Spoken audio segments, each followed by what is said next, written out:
Nous sommes ravis de vous retrouver aujourd'hui pour une nouvelle vidéo.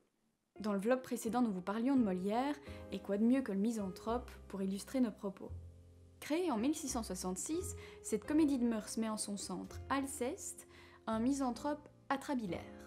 Ce qui veut dire que non seulement il n'aime pas la compagnie ni le comportement des gens, mais en plus il est sujet à une humeur noire plutôt colérique.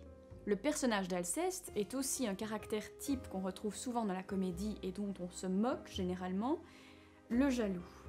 Or, Molière fait ici deux paradoxes intéressants. Le premier, c'est qu'Alceste, qui est un misanthrope, est en fait tout le temps accompagné, et se situe souvent dans des salons mondains. Le second, c'est qu'il suscite non pas la moquerie, mais plutôt l'affection, comme par exemple l'amitié de Philinte, comme vous allez le voir, ou l'amour de Célimène. La scène que vous allez voir est la première de la pièce. Écoutez bien les échanges entre Alceste et Philinte, et faites-vous votre propre avis.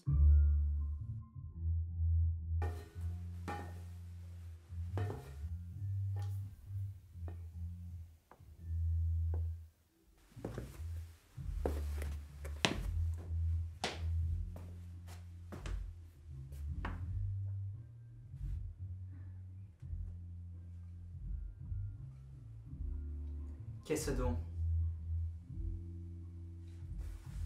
Qu'avez-vous?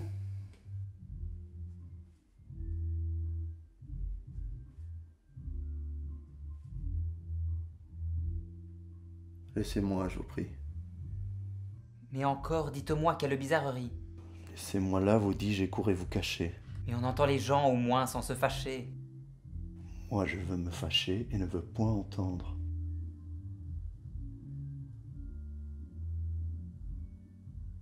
Dans vos brusques chagrins, je ne puis vous comprendre. Et quoi qu'ami, enfin, je suis tout des premiers.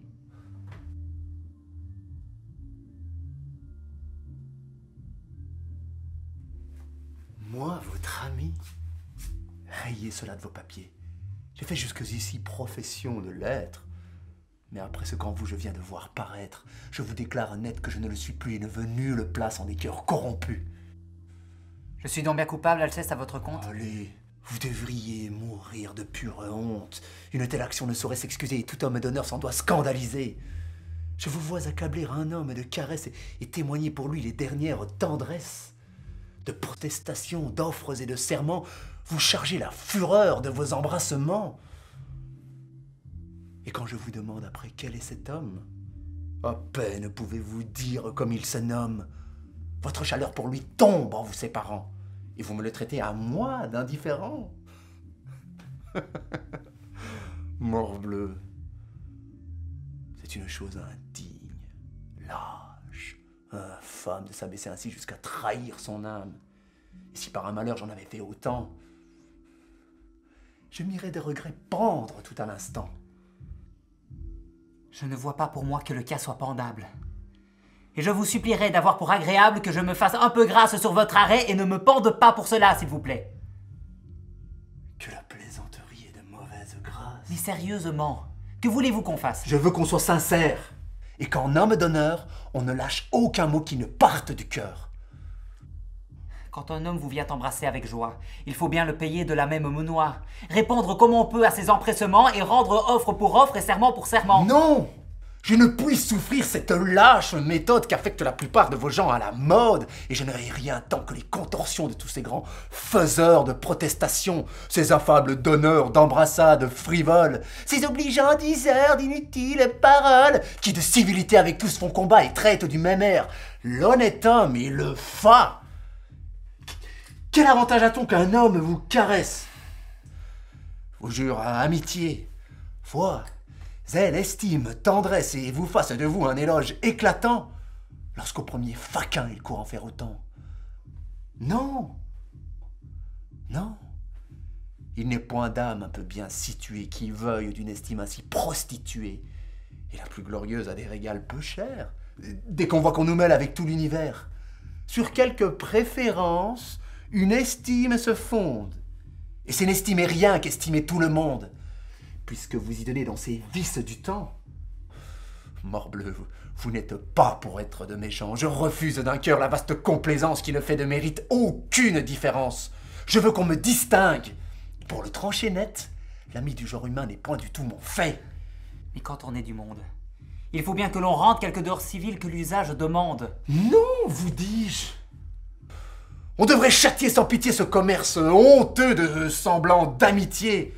Je veux que l'on soit homme, et qu'en toute rencontre, le fond de notre cœur dans nos discours se montre. Que ce soit lui qui parle, et que nos sentiments ne se masquent jamais sous de vains compliments. Il est bien des endroits où la pleine franchise deviendrait ridicule et serait peu permise. Et parfois, n'en déplaise à votre austère honneur, il est bon de cacher ce qu'on a dans le cœur.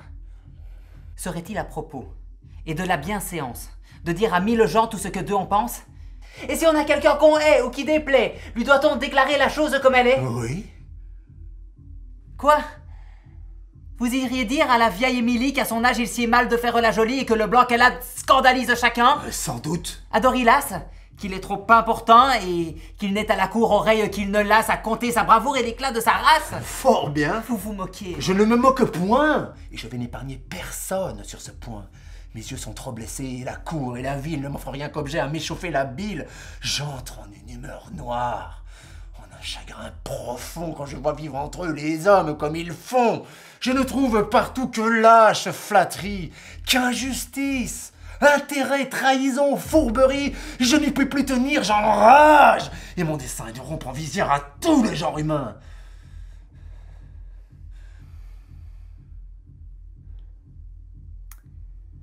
Ce chagrin philosophe est un peu trop sauvage. Je ris des noirs accès où je vous envisage, et crois voir en nous deux, sous même soin nourris, ces deux frères que par l'école des maris dont... Mon Dieu.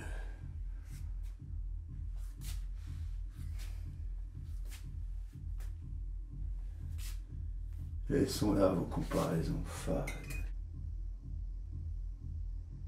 Non. Tout de bon quittez toutes ces incartades. Le monde, par vos soins, ne se changera pas.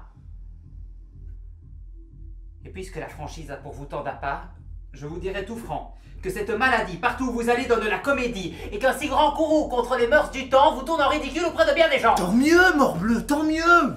C'est ce que je demande. Ce m'est un fort bon signe, et ma joie en est grande. Tous les hommes me sont à tel point odieux que je serais fâché d'être sage à leurs yeux.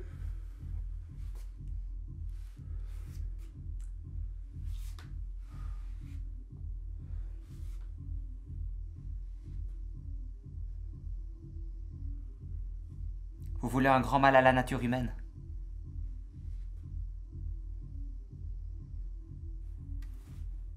Oui. J'ai conçu pour elle une effroyable haine.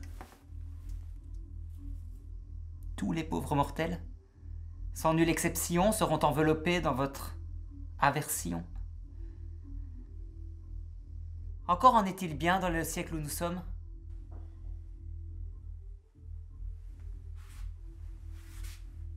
Non. Elle est générale. Et je hais tous les hommes. Les uns parce qu'ils sont méchants et malfaisants.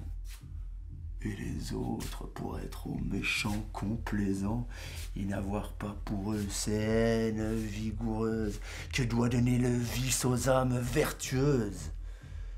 De cette complaisance, on voit l'injuste excès pour le franc scélérat avec qui j'ai procès. Nommez-le fourbe, infâme et scélérat maudit. Tout le monde en convient et nul n'y contredit. Cependant, sa grimace est partout bienvenue. On l'accueille, on lui rit, partout il s'insinue. Et s'il est par la brigue un rang à disputer,